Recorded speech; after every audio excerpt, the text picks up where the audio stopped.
So hello guys, no? Stock review tayo. October 18. So ito yung ating mga reviewin. Si PSCI, Converge, All HE, Monde, GMA7, ASEN, MWC, Ali, Wilcon, at si Shell PH. So yan, silipin naman natin yung ating numbers sa ating index. So yan, nag-green tayo, no? Nag-close tayo sa 7219.81 level or 6.35 points, or nag-gain tayo ng 0.09%. So hindi ganun kalaki. So ating value turnover 11 billion. So halos 14 billion yung ating overall value. Ating advances 67, yung declines natin 131. Sa ating namang sector, ang nag-loss si ating industrial, services at holdings, at ang ating matibay pa rin ng gain is banking, mining at si property yung bumuhat ng ating index. So ayan, silipin naman natin yung ating ating net foreign buying.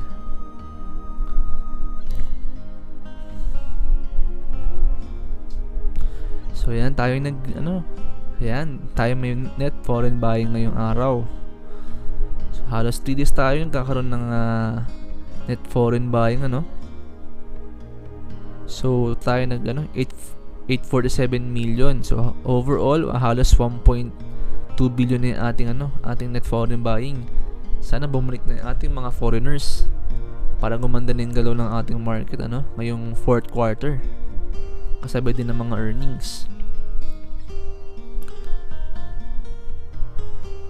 So si index pala, kaya pala hindi ganun kaganda yung niya, kaya pala hindi tayo nag-gain dahil nagkaroon tayo ng lower open dito, lower open, tapos tines ulit, kaya may weak tayo dyan, tapos na-close ulit tayo dun sa ating medyo malapit na closing nung Friday, kaya pala hindi nag-gain yung ating index. So sa ating support, itong area na to, ayun yung support natin, which is yung ating EMA 13 at ating EMA 9 dyan malapit. So sila yung ating pinakamalapit na support, pati yung ating 7,000 na breakout level, ito support yan. Tapos yung ating target na resistance, itong 7-2 area, at yung ating pinaka target ngayon, yung ating dapat ma-achieve is ma-break natin yung ating previous high na ating 7.74 level, which is yung area na yan. So medyo malapit na, so ilang araw na lang kayang i-break yan, basta maging yung ating positive dapat maging positive lang yung ating balita, like yung restrictions. Sa ating MACD, medyo lumala yung blue line, so good thing, lumalakas yung ating momentum. Then yung ating RSI, so may drawing na pangit dyan. Ayan, tanggalin natin. Ayan,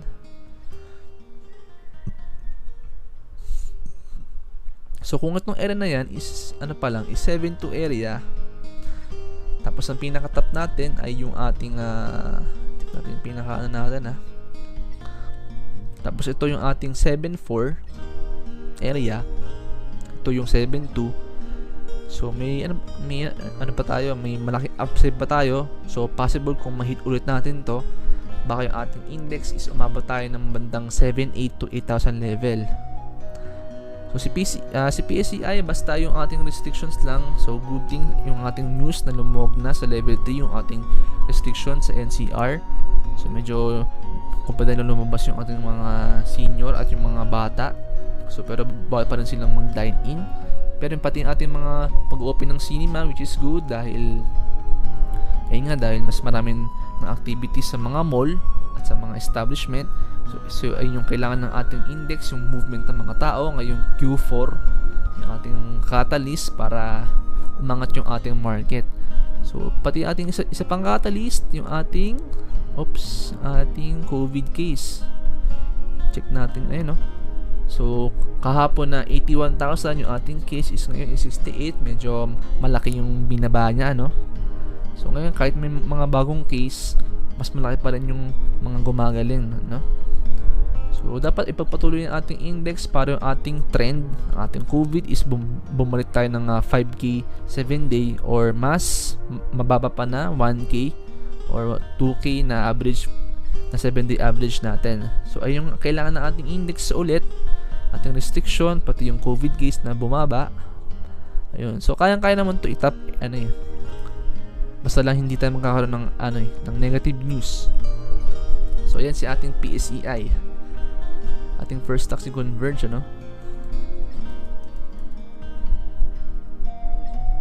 Ayan, si Converge, sabi natin dapat mag-hold to dun sa ating dinrawing na triangle. Ito, triangle pattern, o kaya mag-tail dun sa ilalim ng triangle, pero hindi nangyari.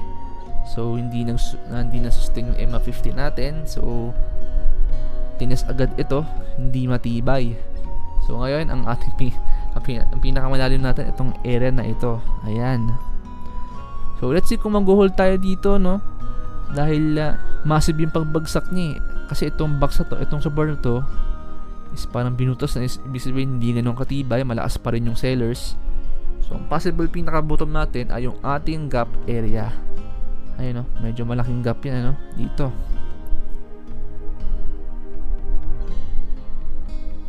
Medyo malalim pa, So 14% pa yung ating inaasahan na possible drop ni Converge. Ayun, yung ating MACD pababa pa din. Ayun, pababa pa din. Tsaka yung ating RSI. So bagong bottom yung RSI natin, wala pang signs of reversal. Kasi kung continuous pa rin yung sell-off nito, abang tayo sa oversold area.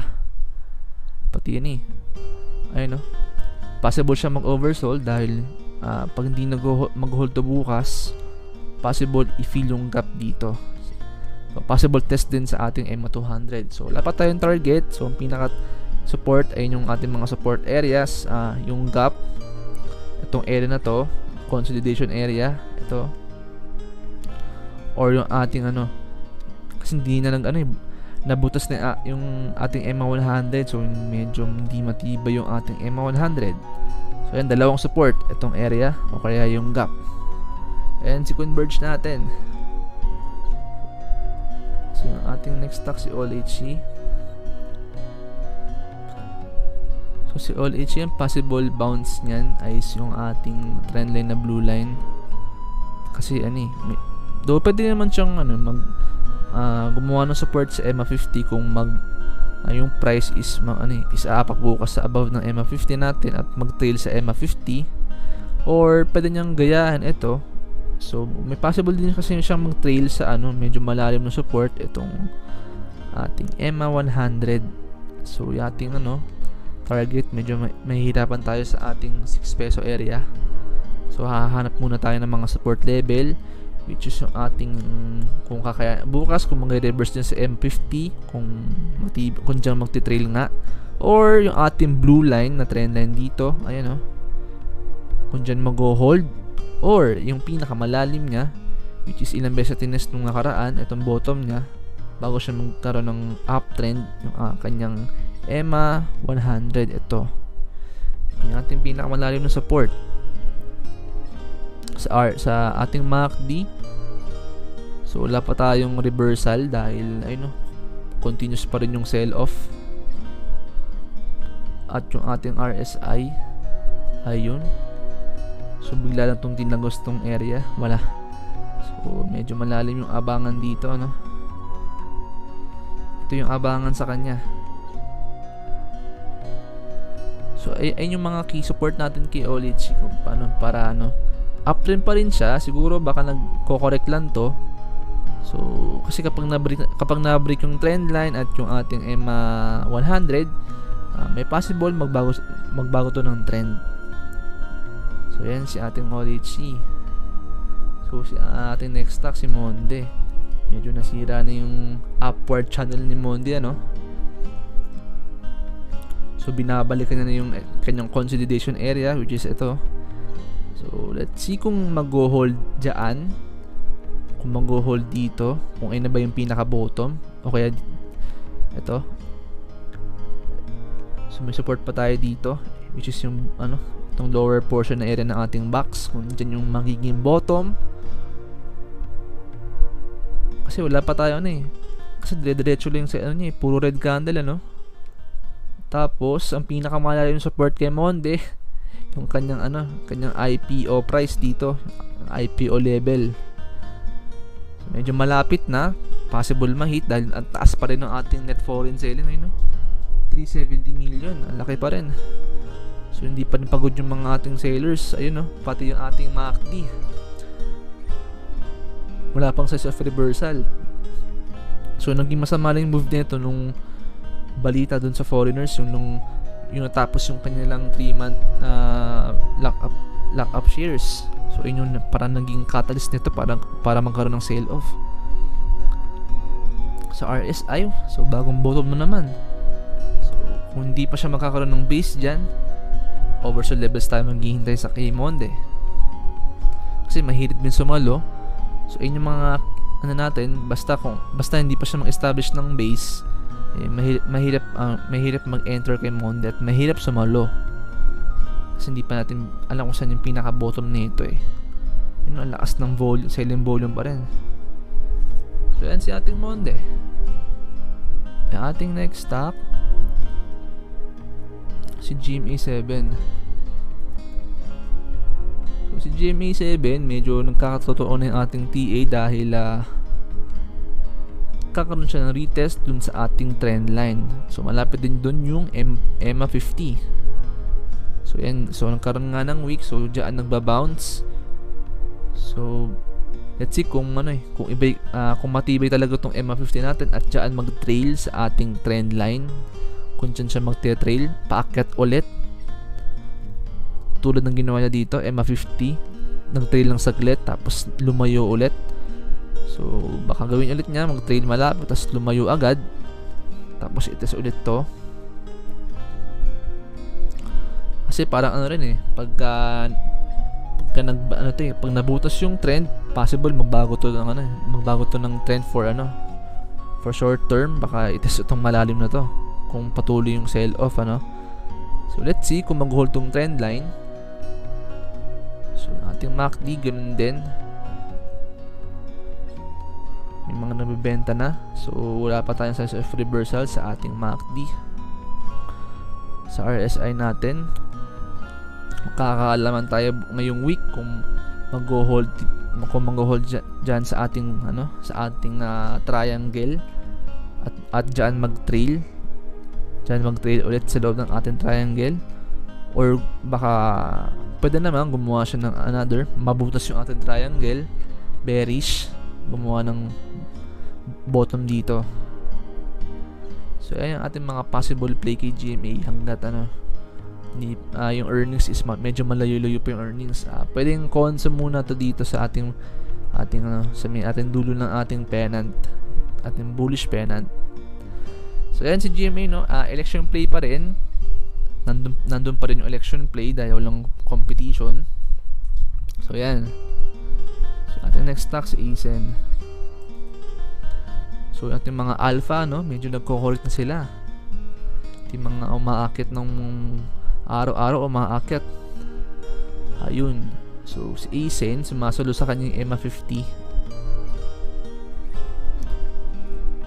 Pero ang buting sa kanya, meron pa din siyang net foreign buying.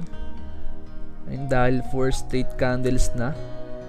So ito kay ASEN, let's see kung mag-hold din tong EMA 50 niya. Kung dyan magkakaroon ng base at magka-reversal bukas o ngayong week, kung dyan magkaka-reversal or kaya pwede siyang mag-consolidate dun sa kanyang, bago siya nag-breakout dun sa kanyang 12 peso area ba to? 10 peso area dito. Pwede siyang mag-conso dito at mag-trail sa ilalim ng EMA 50, or pwede siyang mag-trail sa above ng EMA 50. Yan yung mga possible na pwedeng mangyari, kasi kung patuloy pa rin, baka ites itong ating box. So tayo nag-resistance sa 13 pesos after na ng sell off na. So yun, yung ating MACDs nagpapahinga na din dahil may selling pressure pa rin tayo. Pati sa ating RSI ganun din. Ito yung ating aabangan na area kung dyan mag-hold, kasi medyo malapit na kung dyan yung ating reversal. Kasi kung hindi, medyo mababa pa yung ayun. So maraming levels pa yung aabangan natin kay ASEN kung sakaling hindi mag-hold yan. So kay Aizen, meron siyang meron siyang news na joint venture dun sa Vietnam na company na yung nagde-develop din ng battery storage. So yun, parang wala pa rin effect sa kanya yung good news. So for now, take profit muna kay Aizen. So ayun yung mga possible pinakamalapit na area, yung area ng support. So yan si ating Aizen. Ating next stock si MWC. So alpha din to, no? Kasi puro green ng ilang araw. So start na ng kanyang correction. So yung ating nahanap na support sa kanya, ayan, itong level na to. So possible dyan yung mga bounce area ni MWC.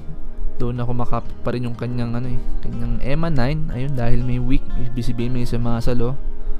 Pero mataas pa rin yung net foreign buy, net foreign selling. So kung bukas, kung mapapatuloy pa rin yung bentahan sa kanya, ang areas of support niya, EMA 13, tsaka yung malapit sa ating box na EMA 20. O baka dyan mag-trail or mag-conso.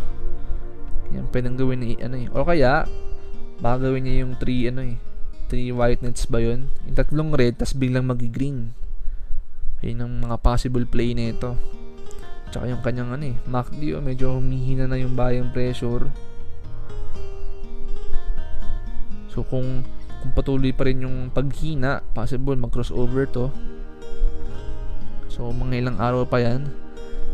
Pati yung ating RSI, medyo yumuyuko na, no? Yumuyuko na. So ito yung ating mga possible area of support. Dito medyo malapit na. Tsaka ito. So yun yung mga abangan natin sa RSI ni MWC. So kasi ang pwede niyang gawin, ayun nga, tatlong red tas biglang mag-green ulit. Ayun, or kaya mag-base sa EMA 20 at gumawa doon ng base. So yun, ayun si ating MWC, no? So magandang stock to dahil maraming projects sa international at sa local, yung sa local sa Pangasinan at yung sa Saudi Arabia.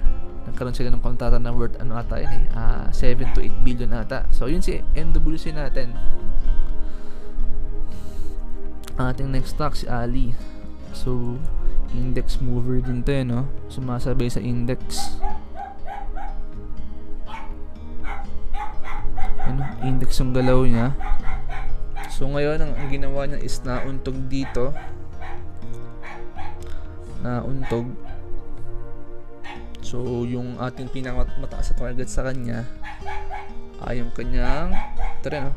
So parang index din yung galaw. Siguro pagka gumagalaw yung index, siguro isa si Alice, isa sa mga gumagaya dun sa galaw ni index, no? Dahil ito nga isang index stock, no? Dahil gayang-gaya niya yung galaw ng index. So yung ating MACD, ating malakas pa rin yung buying pressure dahil patuloy pa rin umakit yung ating green na kulay green natin na linya.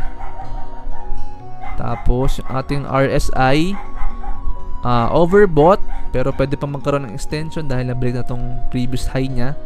So ito yung ating mga extended levels ng ating overbought area.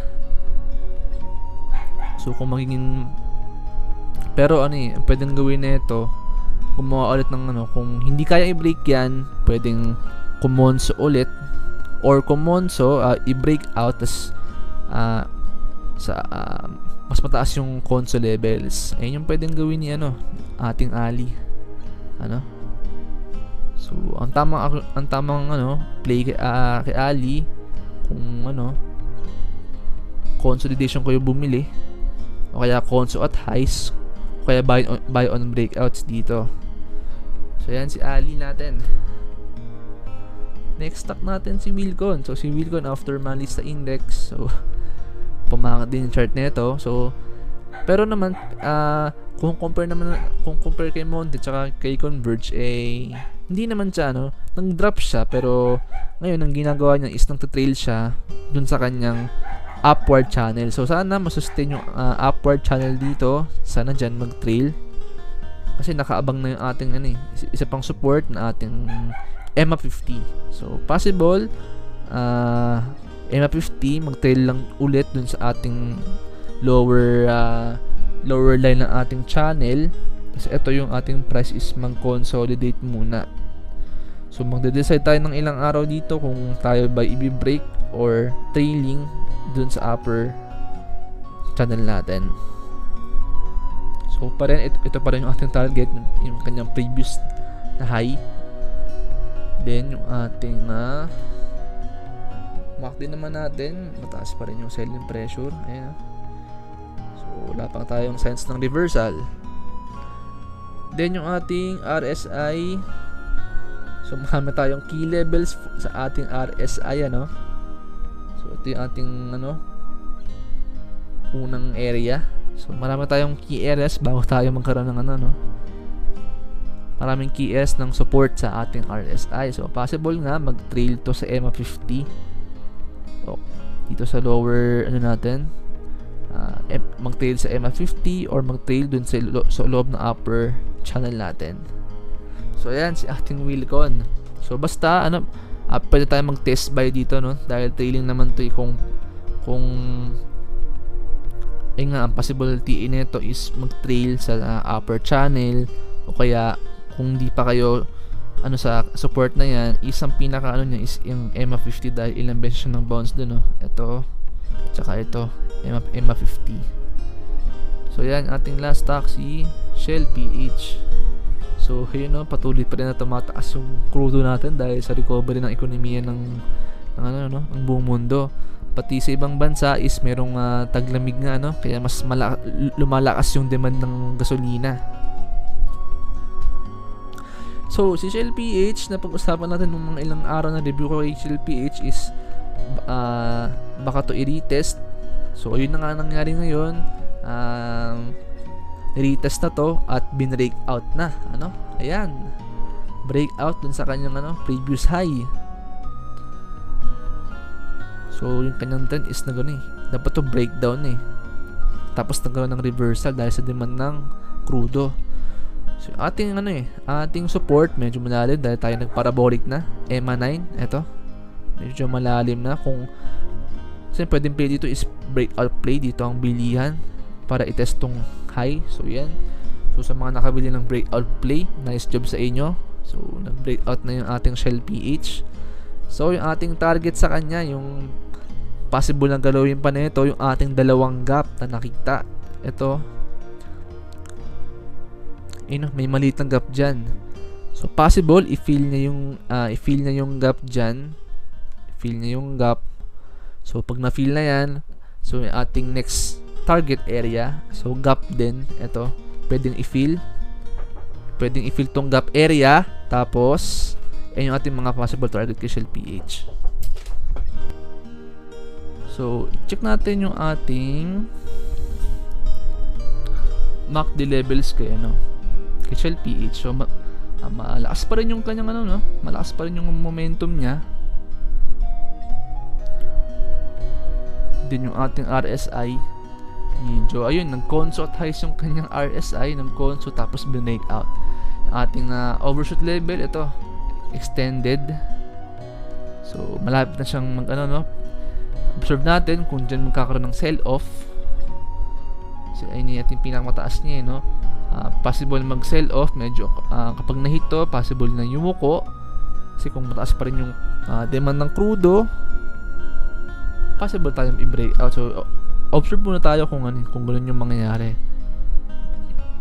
So kung hindi kung hindi pa kaya ito sa ngayon, possible ito na yung pinaka-target natin sa ating mga breakout play, yung ating maliit na gap area dito. So ayan si Shell PH natin.